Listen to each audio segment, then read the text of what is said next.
library.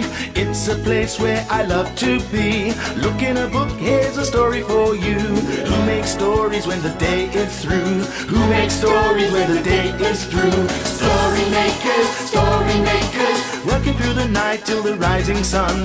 Story makers, stories are fabulous, stories are fun. Milton Wordsworth, Shelley and Jackson, working through the night till the rising sun. Story makers, stories are fabulous, stories are fun. Come and be a story maker.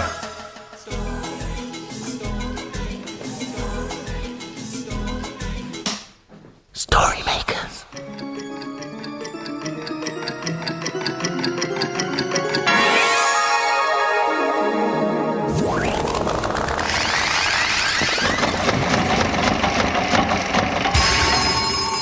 Story makers. It's midnight. Hello. Has everybody gone? The sun is down, the stars are bright. Story makers come out at night. Milton Wordsworth, story maker and magical maestro, at your service. I'm painting. I'm making. What a mess. What are you two doing? I'm making something. I'm painting something. Well, I suggest you do it a little more tidily. I'm always cleaning up after you two, but not tonight. Dusters, 1 and 2. 1 for me and 2 more for you. Now, I'd like everything perfectly and pleasantly clean by the time I return. Farewell. But I've only just started my lake. It's okay. I'll do it. I've got to wait for mine to dry anyway. Dusting here, dusting there. Dust, and... drop in there. Oh dear, it's gone in the machine. Now I'll have to wait for a story. I bet it's a nice, clean one. You could help make the story. Do you know what to do? Imagine a story.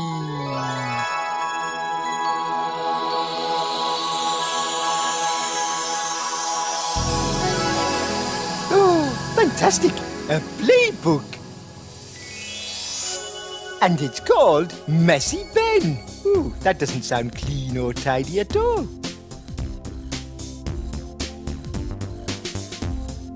Messy Ben liked his food. He'd eat masses when in the mood. As baby Timmy could see, unfortunately, not all his food found his mouth.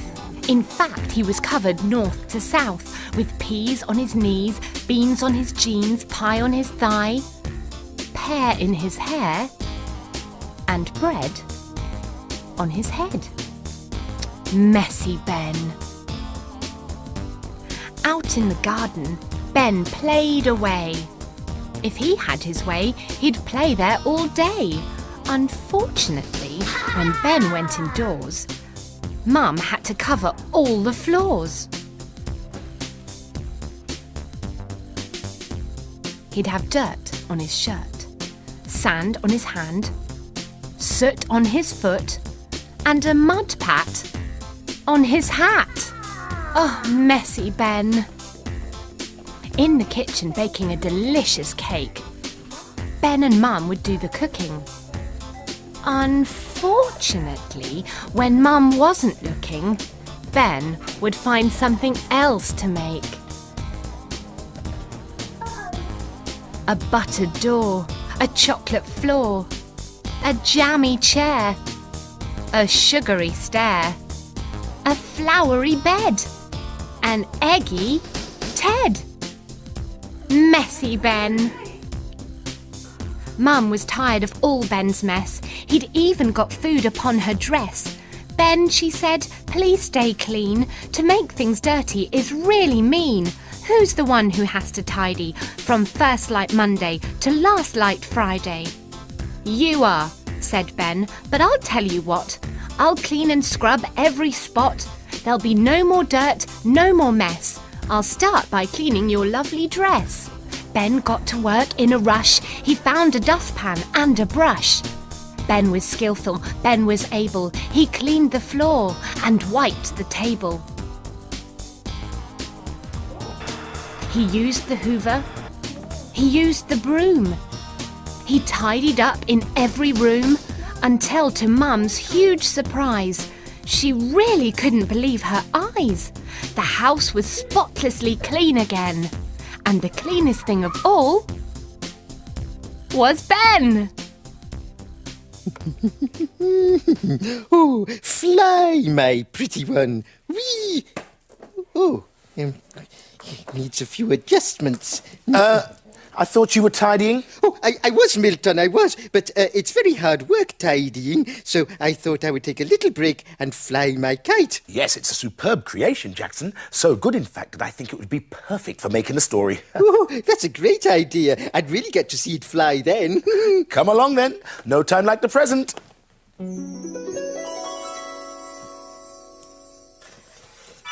Oh, as it's my kite, can I say the magic words? Of course you can, dear boy.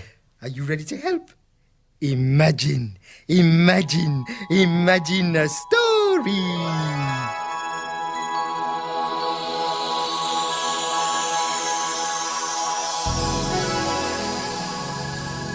It's a Jack, Sprat and Treacle cat story. And it's called Windy Weather. Oh, brilliant. That's just what you need to fly a kite. Jack, Sprat and Treacle cat lived in a bin. A bin that people drop rubbish in. While Treacle dreams, Jack Sprat schemes. What will Jack Sprat make today? Hello there, me old mates. Ooh, windy city. Nearly blew me whiskers off. Treacle, me old pal, come up and get a blast. Good morning. I can sniff a pleasant breeze in the air. Pleasant breeze, Treacle. It's blowing gales out here. A gale? This is nothing. I remember when I was on my travels, I survived a tornado. Here we go again. They should call you Tornado Treacle. That's enough cheek from you, Jack Sprat. Watch out, someone's coming. Oh dear. Quick, dive. All clear. Anything interesting, Jack, or just another load of old rubbish? Let me see, what have we got here? Piece of old string? Ah, just a ticket. Get it? Just a ticket. Oh, Jack, it's just an old train ticket. What are you on about? You're not planning another of your mad ratter schemes, are you? As a matter of fact, me old mate, I am.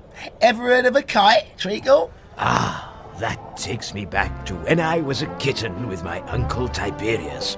Now, he was a fine fellow of a feline. We'd go on some grand adventures together. Ah, yes, kite flying. Let's go fly a kite up to the highest height. Ah, Uncle Tiberius, kite flying. Ah, those were the days. Treacle, me old mate. Oh, what? Come and see this. Oh, I see. That's rather splendid. Too right. Look at this kite. Ducking and diving, yes. Spinning and swirling. It's the business, Treacle. That's what it is. I see. Hey. Jack, are you all right up there? All right. It's fantastic, Treacle. What a whiz. What an adventure. What a view. I can see right across London. Jack, the wind's dying down. Just hold on tight. Oh, I dear. think I'm going to make a crash landing, Oh, Treacle. dearie me. Oh. Watch out below. Steady. Oh, goodness gracious. Oh, dear. The rat has landed. Oh, dear. Jack, are you all right? Never felt better, mate. Hey, Treacle, I reckon I could make a fortune selling these kites down the market. Oh, do you really think so, Jack? Oh, dear. Ah, yes, another of your perfect inventions.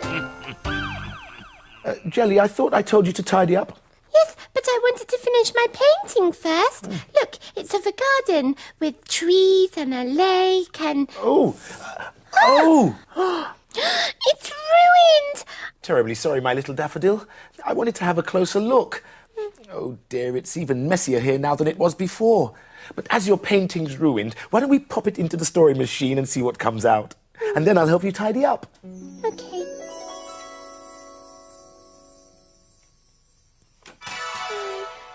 Bye-bye, picture. Sorry about the blue blob. Now help us with some imagination. Imagine a story.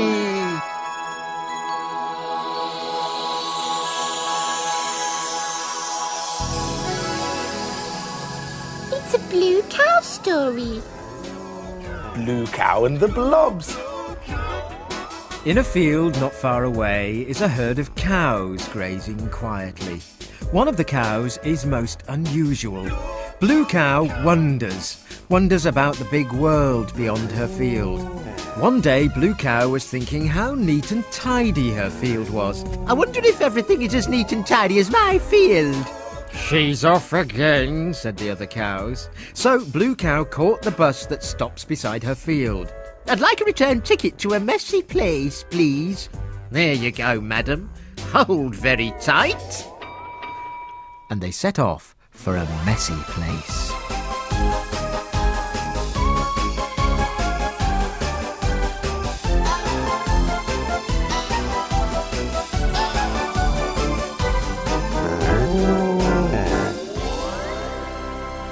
And then they arrived. When Blue Cow got off the bus, she could hardly believe her eyes. There in front of her was the dirtiest, grubbiest, muckiest, messiest place she'd ever seen. There were icky bits here, manky bits there, oozers and sploozers everywhere. Blue Cow hardly knew where to put her feet. Ouch, get off, said a voice. Blue Cow was so surprised she jumped high into the mucky sky. She looked down and saw a blob. What way you going? Said the blob. Oh, I'm terribly sorry, said Blue Cow. What, may I ask, are you doing? Cloud bathing, of course, with my mates Splodge and Plop. Morning, said a funny-shaped something. I do. Said a funny-shaped something else. What's cloud bathing? Asked Blue Cow. It's like sunbathing. But we don't like the sun, added Plop. So when the sun goes behind the clouds, we slide out from our blobby cave. And cloud bathe. Blue Cow decided that cloud bathing might be great fun, so she lay down very carefully next to Blob, Splodge and Plop. Blue Cow might have lain there all day, but all of a sudden the grey clouds began to move, and the sky brightened, and then the sun burst into view. Ah, horrible, said Blob, Splodge and Plop, and they slid and squelched and squidged into their dark cave. The messy place didn't seem so messy after all. In fact, it seemed quite clean. Are you coming in? Asked Blob from the cave. I think I'll stay outside, replied Blue Cow. What a strange animal, Splodge said. Very strange, agreed Plop.